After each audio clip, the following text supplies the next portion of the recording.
परछाई एपिसोड 176। अब आगे। युवराज अपने रूम के बाहर इधर उधर घूम रहा था। चलते हुए उसकी नज़र बार बार अपने रूम के दरवाजे की तरफ जा रही थी। युवराज इस वक्त काफी परेशान और नर्वस लग रहा था। कुछ देर बाद उसके रूम से कुछ लेडी डॉक्टर्स बाहर आती है। वो सभी वहां से चली जाती है और एक लेडी डॉक्टर युवराज के पास जाकर रुकती है। वो डॉक्टर भी कुछ परेशान लग रही थी। उसके पास आते ही युवराज उससे कहता है, सुहानी कैसी है? डॉक्टर कहती है, सर, मिसेस दीवान बहुत घबराई हुई है और वो हमें कुछ बता नहीं रही है। लेकिन मैं आपसे जानना चाहती हूँ कि क्या उन पर किसी जानवर ने अटैक किया है? युवराज थोड़ा सख्ती के साथ कहता है, आप बस ये बताइए कि सुहानी की कंडीशन कैसी है। युवराज का रिएक्शन देखकर डॉक्टर डर जाती है और घबराते हुए कहती है, सर, वो मिसेस दीवान को देखकर लग रहा है जैसे उन पर किसी जंगली जानवर ने अटैक किया है। उनके कुछ चोट काफी गहरे हैं। मैंने कुछ मेडिसिन लिख दिए हैं, आप वक्त पर उन्हें दे दीजिएगा। युवराज बस हमम में जवाब देता है और वो डॉक्टर वहां से चली जाती है। उसके जाने के बाद युवराज अपने बेडरूम के अंदर आ जाता है। अंदर आकर वो देखता है कि सुहानी फोन पर किसी से बात कर रही थी। उसके फोन में निशा का कॉल आया था और निशा सुहानी की हालत के बारे में उससे पूछ रही थी। युवराज सुहानी के पास ही आकर बैठ जाता है। ये देखकर सुहानी अपना फोन कट कर देती है। कुछ देर तक वो दोनों बिल्कुल खामोश थे और एक दूसरे से नजरें फेर कर बैठे थे। कुछ देर बाद युवराज सुहानी के हाथ को अपने हाथों में लेकर बस उसे देखता रहता है। वो खुद में बहुत बेबस महसूस कर रहा था क्योंकि पहली बार वो सुहानी को बचाने के लिए कुछ नहीं कर पा रहा था। काफी देर तक युवराज बस इसी तरह से सुहानी हाथों को देखता रहता है। सुहानी युवराज की आंखों में अपने लिए तकलीफ देख पा रही थी। ये देखकर उससे रहा नहीं जाता और वो युवराज से कहती है, युवराज सर, आप ठीक हो? युवराज अपनी नजरें झुकाए हुए कहता है, आई एम सॉरी सुहानी। युवराज की आवाज में मायूसी थी। युवराज के ऐसा कहने पर सुहानी चौंक जाती है और कहती है, किस लिए? युवराज अपनी नजरें उठाकर सुहानी की आंखों में देखकर कहता है, तुम जानती हो किस लिए? युवराज के ऐसा कहने पर सुहानी की आंखें नम हो जाती है और वो आगे कहती है, आपने ऐसा क्यों किया था? युवराज सुहानी के हाथों को कसकर थामते हुए कहता है, मैं जानता हूं कि अब तुम्हारा मुझ पर भरोसा करना बहुत मुश्किल है, बट प्लीज ट्रस्ट मी। कोई बहुत बड़ी वजह थी तभी मैंने ये कदम उठाया था। वक्त आने पर मैं तुम्हें सब कुछ बताऊंगा। युवराज का जवाब सुनकर सुहानी आगे कुछ नहीं कहती और बस उसकी आंखों में देखती रहती है। युवराज खुद भी अब तक पूरी बात नहीं जानता था कि पद्मिनी उससे क्या कहना चाहती थी और बिना पूरी बात जाने वो सुहानी से कुछ कह नहीं सकता था। सुहानी बेड से उठकर कबर्ड के पास जाती है और अपना एक जैकेट निकालकर पहनने लगती है। सुहानी के हाथों में बहुत चोटें लगी थी, जिस वजह से उसे वो जैकेट पहनने में तकलीफ हो रही थी। ये देखकर युवराज सुहानी के पास जाता है और उसकी हेल्प करने लगता है। सुहानी युवराज को मना करती है लेकिन वो नहीं मानता। युवराज की मदद से वो जैकेट पहनने के बाद सुहानी कहती है, मुझे ऑफिस जाना है। युवराज नहीं चाहता था कि सुहानी इस हालत में काम पर जाए। वो सुहानी को समझाते हुए कहता है, सुहानी, अभी तुम्हारी तबीयत ठीक नहीं है, आज तुम्हें आराम करना चाहिए। सुहानी जवाब देती है, तबीयत का पता नहीं लेकिन मुझे आज अच्छा नहीं लग रहा। हर वक्त मेरे दिमाग में मेरा वो भयानक सपना चल रहा है, मैं और यहाँ रही तो मेरा सर फट जाएगा। अगर मैं ऑफिस जाकर खुद को काम में बिजी कर लूंगी तो शायद मुझे अच्छा लगेगा। युवराज अब सुहानी को कंट्रोल करने की गलती फिर से नहीं करना चाहता था और अब उसे सुहानी का भरोसा भी जीतना था। इसलिए वो सुहानी की बात मानते हुए हल्की स्माइल के साथ कहता है, ठीक है, मैं तुम्हें ऑफिस छोड़ दूंगा, लेकिन तुम्हें मेरी एक बात माननी होगी। सुहानी कहती है, कौन सी बात? युवराज सुहानी के दोनों कंधों पर अपना हाथ रखते हुए कहता है, मैंने तुम्हारे ऑफिस में हर तरफ गार्ड्स लगा दिए हैं, प्लीज तुम ऑफिस से बाहर कहीं मत जाना। तुम्हारी सेफ्टी मेरे लिए सबसे ज्यादा जरूरी है। सुहानी हैरानी से युवराज को देखते हुए कहती है, युवराज सर, आप ऐसा क्यों कर रहे हो? मत करो ऐसा, मुझे अब आपके इतने केयर और अटेंशन की आदत नहीं डालनी है। युवराज फिर से स्माइल करते हुए कहता है, लेकिन मुझे अब पूरी लाइफ तुम्हें यही केयर और अटेंशन देना है। ये कहकर युवराज सुहानी के फोरहेड पर किस कर देता है। सुहानी हैरानी से युवराज को ही देख रही थी। उसे युवराज के ये बदला बदला बिहेवियर समझ नहीं आ रहा था। युवराज एक स्माइल के साथ कहता है, वैसे तुम चाहो तो पूरा दिन मुझे ऐसे ही देख सकती हो, आई डोंट माइंड। युवराज के ऐसा कहने पर सुहानी का ध्यान टूटता है और वो अपनी नजरें युवराज से हटाकर कहती है, मुझे अभी ऑफिस जाना है। युवराज दरवाजे की तरफ अपना हाथ बढ़ाते हुए कहता है, आफ्टर यू। युवराज के ऐसा कहने पर सुहानी कंफ्यूज होकर वहां से चली जाती है और युवराज उसके पीछे पीछे जाने लगता है। तभी उसका फोन बजता है। युवराज सुहानी के साथ चलते हुए अपना फोन उठाता है। सामने से आवाज आती है, सर, राघव सूर्यवंशी का पता चल गया है। ये सुनकर युवराज के चेहरे की स्माइल गायब हो जाती है, लेकिन वो कुछ रिएक्ट नहीं करता क्योंकि वो नहीं चाहता था कि सुहानी को अभी इस बारे में कुछ भी पता चले। युवराज नॉर्मल टोन कहता है, कहाँ है वो? फोन से आवाज आती है, सर, वो मुंबई में है, अपनी आइडेंटिटी बदलकर यहाँ रह रहा है। युवराज कहता है, हम ठीक है, वो हमारे लिए बहुत ज़रूरी है, पूरी तैयारी के साथ उसे लेने जाओ और जल्द से जल्द उसे यहाँ लेकर आओ। फोन से आवाज आती है, ओके सर, कल शाम तक वो शिमला में होगा। ये सुनकर युवराज फोन कट कर देता है। सुहानी युवराज के साथ चलते हुए उसकी बातें सुन रही थी। उसे ये जानने का मन तो हो रहा था कि युवराज किस बारे में बात कर रहा था, लेकिन वो युवराज से कोई सवाल नहीं करती। कुछ देर बाद युवराज की कार सक्सेना इंडस्ट्रीज आकर रुक जाती है। युवराज फौरन कार से बाहर निकलकर सुहानी के लिए दरवाज़ा खोलता है। सुहानी के कार से बाहर आने के बाद युवराज कहता है, अपना ध्यान रखना, मैं शाम को तुम्हें पिक करने आऊँगा। सुहानी हाँ में अपना सर हिला देती है और बिल्डिंग के अंदर चली जाती है। सुहानी के जाने के बाद युवराज गौर से चारों तरफ देखता है। पूरी बिल्डिंग को युवराज के गार्ड्स ने घेर कर रखा था। ये देखकर युवराज वहां से चला जाता है। शाम हो चुकी थी। सुहानी, निशा और विवेक एक साथ ऑफिस से बाहर आ रहे थे। तभी निशा रुककर कहती है, यार, मैं अपना फोन तो अंदर ही भूल गई, मैं अभी लेकर आती हूँ। विवेक कहता है, रुको, सब ऑफिस से जा चुके हैं, अंदर कोई भी नहीं है, मैं भी तुम्हारे साथ चलता हूँ। ये कहकर निशा और विवेक उस बिल्डिंग के अंदर चले जाते हैं। सुहानी बिल्डिंग के बाहर खड़ी थी और उससे कुछ दूरी पर युवराज के बॉडीगार्ड्स थे। आसपास कंपनी के कुछ एम्प्लॉयज भी थे जो अपने घर जा रहे थे। सुहानी निशा और विवेक का इंतजार करते हुए अपना फोन देख रही थी। तभी उसे एक आवाज़ सुनाई देती है, कैसी हो तुम? ये आवाज़ सुनकर सुहानी की उंगलियां रुक जाती है जो लगातार अपने फ़ोन पर चल रही थी। उस आवाज़ को सुहानी पहचान गई थी। वो फौरन अपने राइट साइड देखती है और हैरानी से कहती है, अभिज्ञान तुम? सुहानी के पास अभिज्ञान खड़ा मुस्कुरा रहा था। सुहानी उसे देखकर हड़बड़ाहट के साथ कहती है, तुम यहाँ क्या कर रहे हो? खैर छोड़ो, मुझे ये बताओ कि तुम ठीक हो ना? उस रात मेरे जाने के बाद जंगल में क्या हुआ? विक्रम ने तुम्हारे साथ कुछ गलत तो नहीं किया? और मुझे तुम्हें थैंक्स भी कहना था। सुहानी लगातार ये सब कहे जा रही थी और अभिज्ञान उसे एक स्माइल साथ देख रहा था। अपनी बात पूरी करके सुहानी फिर से कहती है, तुम कुछ बोल क्यों नहीं रहे हो? अभिज्ञान उसी स्माइल के साथ कहता है, अगर तुम मुझे मौका दोगी तभी तो मैं कुछ कहूँगा ना। ये सुनकर सुहानी को अपनी गलती का एहसास होता है और वो कहती है, ओह सॉरी, लेकिन पहले तुम मुझे ये बताओ कि उस रात विक्रम ने तुम्हें हर्ट तो नहीं किया ना? अभिज्ञान कहता है, उसमें इतनी काबिलियत नहीं है कि वो मेरा कुछ भी बिगाड़ सके। सुहानी कंफ्यूज होकर कहती है, क्या मतलब? अभिज्ञान बात को संभालते हुए कहता है, मैं इन चीज़ों को संभाल सकता हूँ। सुहानी एक स्माइल के साथ कहती है, अच्छा, वैसे थैंक यू सो मच। अगर उस रात तुमने मेरी नहीं मदद की होती तो मैं तो युवराज सर के हाथ लग जाती है और फिर।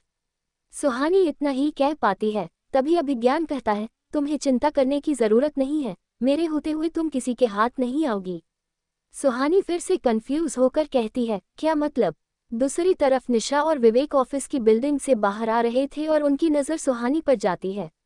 निशा सुहानी को देखकर कहती है, ये सुहानी आजकल खुद से बात करने लगी है क्या? विवेक अपना मुंह बनाकर कहता है, खुद से कहाँ, तुम्हें वो लड़का नहीं दिख रहा क्या? ये सुनकर निशा अपने आंख मलने लगती है और उसके बाद फिर से सुहानी की तरफ देखती है। उसे अभी भी अभिज्ञान दिखाई नहीं दे रहा था। निशा कहती है, मुझे तो वहाँ कोई दिखाई नहीं दे रहा। विवेक निशा को छेड़ते हुए कहता है, ठीक है, कल हम तुम्हारा आई टेस्ट कराने चलेंगे। विवेक के पास कुछ शक्तियाँ थी जिसकी वजह से वो अभिज्ञान को देख पा रहा था, लेकिन निशा के साथ ऐसा नहीं था। निशा विवेक को समझाने की कोशिश करती है कि सुहानी के पास कोई भी नहीं खड़ा है और वो खुद से ही बातें कर रही है, लेकिन विवेक उसकी बात नहीं मानता क्योंकि वो खुद अभिज्ञान को देख रहा था। वहां खड़े गार्ड्स की हालत भी निशा के जैसी ही थी। उन्हें भी समझ नहीं आ रहा था कि सुहानी खुद से ही क्यों बातें कर रही है। तभी अभिज्ञान के चेहरे से अचानक से वो स्माइल गायब हो जाती है और वो गुस्से में अपने दांत पीसते हुए कहता है, ये लोग ऐसे नहीं मानेंगे, मुझे इनका कुछ करना होगा। ये कहकर अभिज्ञान तेजी से वहां से चला जाता है। सुहानी अभिज्ञान को रोकने की कोशिश करती है लेकिन वो रुकता नहीं। निशा सुहानी के पास आकर कहती है, सुहानी, अभी अभी तू किससे बात कर रही थी? सुहानी कहती है, वो अभिज्ञान था, उस रात वही मुझे सिंघनिया मेंशन से बाहर लेकर गया था। विवेक कहता है, अच्छा, तो ये वो लड़का है। विवेक और सुहानी आपस में बातें करने लगते हैं लेकिन निशा किसी सोच में चली जाती है। उसे ये सब कुछ ठीक नहीं लग रहा था। निशा फौरन पास खड़े एक गार्ड के पास जाकर उससे पूछती है, भैया, आपको यहाँ कोई लड़का दिखाई दिया क्या जिससे सुहानी बात कर रही थी? वो गार्ड थोड़ा नर्वस होकर कहता है, नहीं मैडम, मुझे भी समझ नहीं आ रहा था कि सुहानी मैडम किससे बात कर रही है। गार्ड की बात सुनकर निशा समझ जाती है कि कुछ तो गड़बड़ है, लेकिन वो उन दोनों से कुछ नहीं कहती क्योंकि अभी वो सुहानी को और डराना नहीं चाहती थी। उसे पता था कि इस बारे में उसे किससे बात करनी है। अगले ही पल वहां युवराज आ जाता है और वो सब युवराज के साथ वहां से चले जाते हैं। कुछ देर बाद वो सब युवराज के घर में बैठे थे। वहां अर्नव और समायरा भी थे। सभी की नज़र इस वक्त अपने सामने बैठे एक आदमी पर थी जो काफी नर्वस था। वो आदमी और कोई नहीं, सुहानी के नाना जी थे। उनकी हालत देखकर सुहानी उन्हें समझाते हुए कहती है, आप परेशान मत होइए, हमें बस आपसे अपने कुछ सवालों के जवाब चाहिए। निशा आगे कहती है, प्लीज हमें बताएं, इन सब की शुरुआत कैसे हुई थी और वो चीज़ क्या है और वो ये सब क्यों कर रही है। उन सब का सवाल सुनकर सुहानी के नाना को वो पुरानी बातें याद आने लगती है और उस पल को याद करके डर से उनके माथे पर पसीना आने लगता है। वो खुद को संभालते हुए कहते हैं, वो एक बहुत ताकतवर प्रेत है जो कई पीढ़ियों से इनके पीछे पड़ा है। वो इनके पूरे वंश को ही खत्म कर देना चाहता है। सुहानी के नाना का जवाब सुनकर सभी हैरान रह जाते हैं। समायरा फौरन कहती है, लेकिन क्यों? सुहानी के नाना कहते हैं, क्योंकि किसी ने उसे ये काम सौंपा है। युवराज फौरन कहता है, किसने? सुहानी के नाना कहते हैं, मैं नहीं जानता। उनकी बात पूरी होते ही निशा कहती है, लेकिन मैं जानती हूँ। निशा की बात सुनकर सभी हैरानी से अब निशा को देखने लगते हैं। विवेक कंफ्यूज होकर कहता है, निशा, ये तुम क्या कह रही हो? तुम्हें कैसे पता कि वो कौन है? समायरा विवेक की बात को काटते हुए कहती है, अभी ये सवाल जरूरी नहीं है। जरूरी सवाल ये है कि उस प्रेत को सुहानी के वंश को खत्म करने का काम किसने सौंपा है। ये कहकर समायरा के साथ वहां बैठे सभी लोग सवालिया नजरों से निशा को देखने लगते हैं। निशा एक गहरी सांस लेकर पूरे कॉन्फिडेंस कर साथ कहती है, उस साये ने। एपिसोड 177। अब आगे। ये कहकर निशा खामोश हो जाती है और सुहानी और विवेक की तरफ देखने लगती है। सभी इस वक्त हैरानी से निशा को ही देख रहे थे। अब तक सुहानी और विवेक को भी समझ आ जाता है कि निशा क्या कहना चाह रही है, लेकिन बाकी लोगों को कुछ भी समझ नहीं आ रहा था। समायरा क्यूरियस होकर निशा से कहती है, तुम्हें ऐसा क्यों लगता है कि उस प्रेत को सुहानी का वंश खत्म करने का काम उस साये ने सौंपा होगा? समायरा का सवाल सुनकर निशा खामोश रहती है। तभी विवेक अपनी पलकें झपकाकर इशारे से निशा से कहता है कि वो युवराज और बाकी लोगों को उस रात की सारी बात बता दे। निशा आगे कहती है, उस रात जब मैं, विवेक और सुहानी विशिंग वेल के पास गए थे तो वो साया हमारे सामने आया था। वो हमें मारने के लिए जैसे ही हमारे पास आया वो वहीं रुक गया। शायद उसने सुहानी को पहचान लिया था। उसने कहा कि सुहानी का अस्तित्व असंभव है और उसने ये भी कहा था कि सदियों बाद सुहानी जैसे किसी को मारकर उसे अच्छा लगेगा। मुझे लगता है कि वो साया बहुत पहले से ही इन्हें मारना चाहता था। हो सकता है उसी ने उस प्रेत को सुहानी के पीछे लगाया हो। युवराज बड़े ध्यान से निशा की बात सुन रहा था, लेकिन उसकी नज़र सुहानी पर थी और सुहानी ये नोटिस कर रही थी। उसे पता था कि उसका युवराज से इतनी बड़ी बात छुपाना युवराज को अच्छा नहीं लग रहा था। युवराज उस रात की बात ऊपर ऊपर से तो जानता था, लेकिन आज उसे पूरी बात पता चली थी। सुहानी युवराज की तरफ नज़र उठाकर देख भी नहीं पा रही थी। पूरी बात सुनकर अर्नव सुहानी के नाना जी से कहता है, सर, क्या आप हमें शुरू से बता सकते हैं कि आप इन सब के बारे में और क्या जानते हैं और आपको ये कब पता चला? अर्नव के ऐसा कहने पर सबकी नज़र फिर से सुहानी के नाना पर चली जाती है। सुहानी के नाना वहाँ बहुत ही ज़्यादा अनकंफर्टेबल फील कर रहे थे। सुहानी उनकी बेटी की बेटी तो ज़रूर थी, लेकिन वो उन्हें किसी अजनबी की तरह ही लग रही थी, क्योंकि उन्होंने सुहानी को बस 1-2 बार ही देखा था। उनकी दूसरी बीवी से उनका एक पूरा परिवार था जिसका हिस्सा सुहानी नहीं थी। सुहानी की भी यही हालत थी, उसे भी उसके नाना किसी अजनबी की तरह ही लग रहे थे। सुहानी के नाना कहते हैं, अवंतिका की मां का नाम सुमित्रा था। जब हमारी शादी हुई थी तब मैं 18 साल का था और वो 15 साल की। जब से वो मेरे घर आई थी, मैं देखता था कि वो हर रात नींद में चीख पड़ती थी और जब मैं उससे कुछ पूछता तो वो कहती कि उसने एक डरावना सपना देखा है। उसे देखकर हमेशा से मुझे लगता था जैसे वो मुझसे कुछ छुपा रही है। मेरे लाख पूछने पर उसने मुझे कुछ भी नहीं बताया। जब भी वो रात में डर कर उठती थी, वो एक अजीब सा मंत्र पढ़ती थी। मेरे पूछने पर वो कहती थी कि ये मंत्र उसके गुरु ने उसे दीक्षा देते वक्त उसकी सुरक्षा के लिए दिया था। लेकिन अजीब बात थी, वो मंत्र किसी और ही भाषा में था, वो हिंदी या संस्कृत तो नहीं था। कुछ साल बाद हमारे घर में अवंतिका का जन्म हुआ। जैसे ही सुमित्रा पेट से हुई, उसका नींद में चीखना बंद हो गया।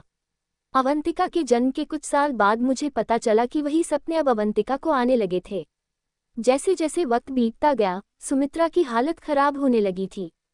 कभी कभी रात में उठकर वो कुछ अजीब सी हरकतें किया करती थी। सच कहूं तो वो सब बहुत डरावना था। मुझे ये सब कुछ ठीक नहीं लग रहा था, तो मैंने वहां एक सिद्धतांत्रिक को बुलाया था। एक दिन उसने एक विधि की जिससे हमें पता चला कि सुमित्रा पर किसी शक्तिशाली प्रेत का साया है।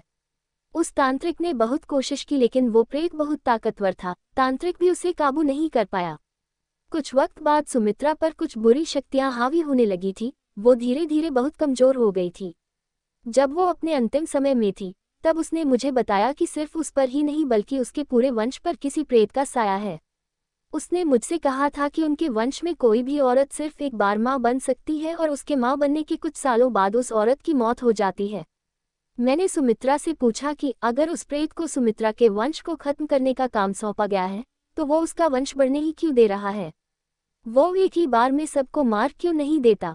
तो सुमित्रा ने मुझसे कहा कि वो प्रेत किसी चीज का इंतजार कर रहा है, इसीलिए वो उस औरत को सिर्फ तब तक जिंदा रहने देता है जब तक वो औरत अपने बच्चे को जन्म नहीं दे देती। उस दिन ये बताते हुए ही सुमित्रा, ये कहते हुए सुहानी के नाना जी खामोश हो जाते हैं। सुहानी के नाना की बात सुनकर युवराज बहुत बेचैन हो जाता है, लेकिन वो इस फीलिंग को अपने चेहरे पर आने नहीं देता।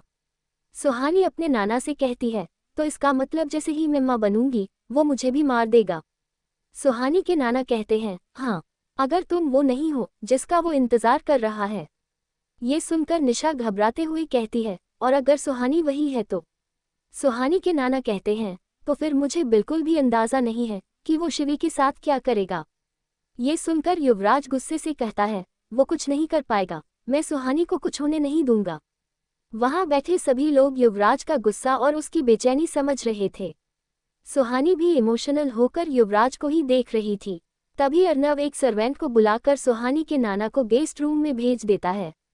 उनके जाते ही समायरा कहती है, अगर इनकी कही बात सच है तो मुझे लगता कि सुहानी वही है जिसका वो इंतजार कर रहा था। समायरा इतना ही कह पाती है, तभी उसकी नज़र युवराज पर जाती है जो उसे अलग तरीके से देख रहा था। युवराज को देखकर समायरा फौरन सुहानी की तरफ देखती है। सुहानी का चेहरा इस वक्त बिल्कुल शांत था, लेकिन उसकी आंखों में डर साफ देखा जा सकता था। युवराज नहीं चाहता था कि आगे की बातें सुहानी के सामने हो, वो सुहानी और परेशान नहीं करना चाहता था। अर्नव सिचुएशन को संभालते हुए कहता है, ओके देन, अभी हमें काफ़ी बातें पता चल चुकी है, अब थोड़ा रेस्ट कर लेते हैं, फिर सोचेंगे कि हमें आगे क्या करना है। युवराज अर्नव को देखकर कहता है, you are right SP Singh, मैं चाहता हूं कि आप लोग भी थोड़ा रेस्ट कीजिए, बाकी की बातें हम दिन के बाद करेंगे। मैं चाहता हूं कि आज रात आप और समायरा यहीं रुकें। अर्नव और समायरा दोनों समझ जाते हैं कि युवराज के दिमाग में आज रात के लिए कुछ प्लान है। समायरा और अर्नव बिना कुछ कहे रूम से बाहर चले जाते हैं। उन दोनों के बाहर जाते ही निशा का फोन बजता है। वो किसी तरह का रिमाइंडर था। निशा अपने फोन को देखते हुए कहती है, गाइज, अब मुझे निकलना होगा, फ्लाइट का टाइम हो रहा है। इससे पहले सुहानी और विवेक कुछ कह पाते, युवराज निशा से कहता है, इतनी रात को तुम कहाँ जा रही हो? निशा कहती है, सर, वो कल सुबह मुझे दिल्ली में एक डील फाइनल करनी है, इसलिए अभी निकलना होगा। युवराज को निशा पर शक होता है। वो आगे कहता है, तुम्हारा इस वक्त अकेले जाना सेफ नहीं है, तुम मुझे अपने डील की डिटेल्स दे दो, मैं उनसे बात करने उन्हें यही बुला लेता हूँ। युवराज की बात सुनकर सुहानी और विवेक थोड़े परेशान हो जाते हैं और निशा अपने मन में कहती है, युवराज सर, आपने मुझे सुहानी समझ रखा है क्या? ये सोचते हुए निशा कहती है, डोंट वरी युवराज सर, हम पिछले 3 सालों से कंपनी चला रहे हैं। ऐसे ट्रिप पर मैं बहुत बार गई हूँ, आपको परेशान होने की ज़रूरत नहीं है। ये सुनकर युवराज बस हम में जवाब देता है। इसके बाद निशा सुहानी को हक करके कहती है, अपना ध्यान रखना, मैं जल्दी वापस आ जाऊंगी। सुहानी भी निशा से कहती है, टेक केयर। निशा और विवेक उस रूम से बाहर चले जाते हैं। निशा और विवेक के रूम से जाने के फौरन बाद युवराज सुहानी की तरफ देखता है। वो बाहर से तो बहुत मजबूत दिखने की कोशिश कर रही थी, लेकिन उसकी आंखें उसके मन का डर बयां कर रही थी। सुहानी अपने डर को छुपाने की नाकाम कोशिश कर रही थी। ये देखकर युवराज फौरन सुहानी के पास जाता है और बिना कुछ कहे उसे अपनी बाहों में भर लेता है। सुहानी भी खुद को युवराज से दूर की कोशिश नहीं करती। सिर्फ यही एक जगह थी जहां सुहानी खुद को सबसे ज्यादा महफूज महसूस करती थी। युवराज का साथ होना ही उसे सबसे ज्यादा हिम्मत देता था। सुहानी भी खुद को युवराज की बाहों में छिपा लेती है। वो दोनों इस वक्त कुछ नहीं कह रहे थे और बस एक दूसरे का साथ महसूस कर रहे थे। कुछ देर बाद युवराज धीरे से कहता है, डर लग रहा है। सुहानी युवराज के सवाल का कोई जवाब नहीं देती, लेकिन वो अपने मन में कहती है, आपके साथ होने से मुझे किसी चीज से डर नहीं लगता। युवराज कहता है, मैं हमेशा तुम्हारे साथ हूँ। युवराज के ऐसा कहने पर सुहानी थोड़ा चौंक जाती है। युवराज हमेशा सुहानी के दिल की बात उसके बिना कहे ही समझ लेता था।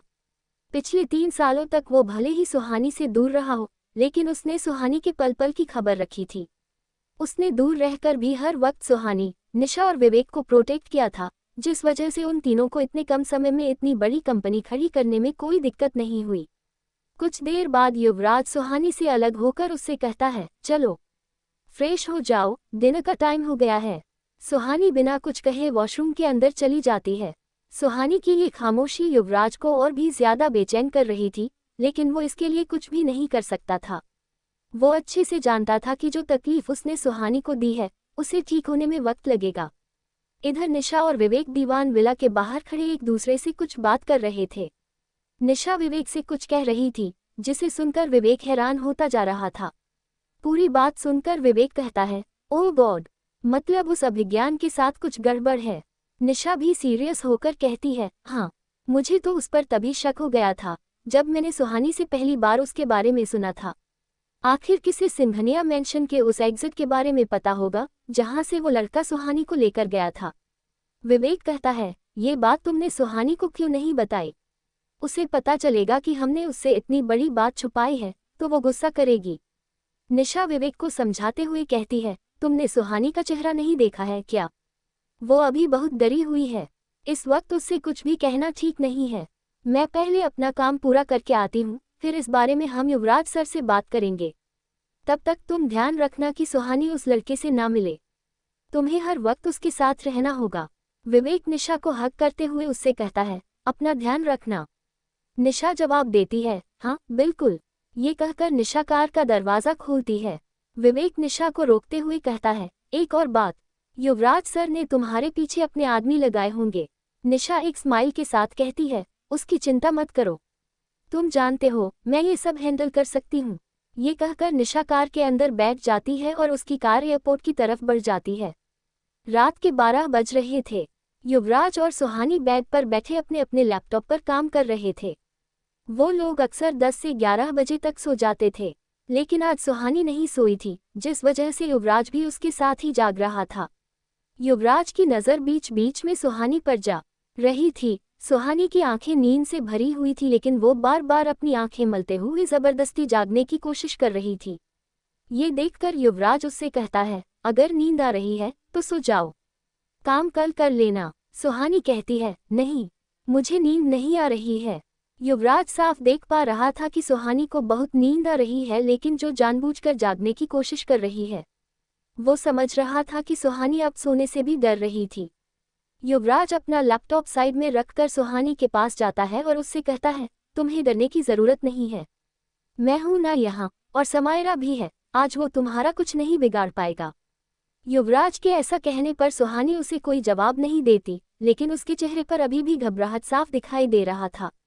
युवराज उसका लैपटॉप साइड में रखता है और रूम की लाइट्स ऑफ करके सुहानी को अपनी बाहों में लेकर बेड पर सो जाता है। युवराज के साथ होने पर सुहानी को बेटर लग रहा था। युवराज सुहानी को अपनी बाहों में लिए उसके सर को बड़े प्यार से सहलाता है और कुछ ही देर में सुहानी को नींद आ जाती है। इधर अर्नव और समायरा गेस्ट रूम में बैठे हुए थे। समायरा खामोशी से कुछ सोच रही थी। ये देखकर अर्नव उससे कहता है, क्या आज रात तुम लोग कुछ करने वाले हो? समायरा कहती है, हाँ, आज रात हमें देखना होगा कि आखिर वो किस तरह का प्रेत है और सुहानी से क्या चाहता है। अगर चीजें हमारे कंट्रोल में हुई तो आज ही उसकी कहानी खत्म कर देंगे। अर्नव कुछ सोचते हुए कहता है, तुम दोनों ने मिलकर तो मृदुला जैसी खतरनाक आत्मा को भी कैद कर लिया था ना, फिर तुम लोग इससे इतना क्यों घबरा रहे हो? समायरा जवाब देती है, क्योंकि ये मृदुला से काफी पुराना और ताकतवर है। ये सुहानी के सपनों में आकर ही उसे नुकसान पहुंचा सकता है। हमें देखना होगा कि ये क्या चीज है और तभी हम इसका हल निकाल पाएंगे।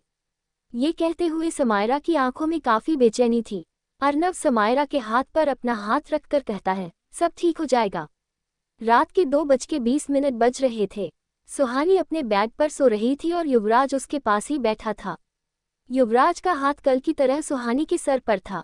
पूरे कमरे में अंधेरा था और समायरा भी उसी कमरे की बालकनी में खड़ी थी। अर्नव विवेक के साथ उसके कमरे में सोया था। युवराज और समायरा बेसब्री से किसी चीज का इंतजार कर रहे थे। कुछ ही देर में सुहानी हर रात की तरह बेचैन होने लगती है। ये देखकर युवराज फिर से अलर्ट हो जाता है। सुहानी की हल्की आवाज सुनकर समायरा भी उसके पास आ जाती है। समायरा युवराज को सुहानी के सर से हाथ हटाने के लिए कहती है। युवराज सुहानी के सर से अपना हाथ हटा देता है और अगले ही पल समायरा सुहानी के सर पर अपना हाथ रखकर कोई मंत्र पढ़ने लगती है। धीरे धीरे सुहानी की बेचैनी बढ़ती जा रही थी और वो नींद में ही तकलीफ में बेड पर अपना हाथ पैर मारने लगी थी। कुछ देर मंत्र पढ़ने के बाद समायरा अचानक से अपनी आंखें खोलकर कहती है, ओह नो। उसकी आंखों में परेशानी और घबराहट थी। ये देखकर युवराज कहता है, क्या हुआ? समायरा फौरन कहती है, हमने जल्दबाजी में गलती कर दी, हमें बिना तैयारी के ये नहीं करना चाहिए था। समायरा के ऐसा कहते ही उसे एक जोर का झटका लगता है और वो कुछ दूर पीछे जाकर गिर जाती है। आगे की स्टोरी के लिए कमेंट कीजिए।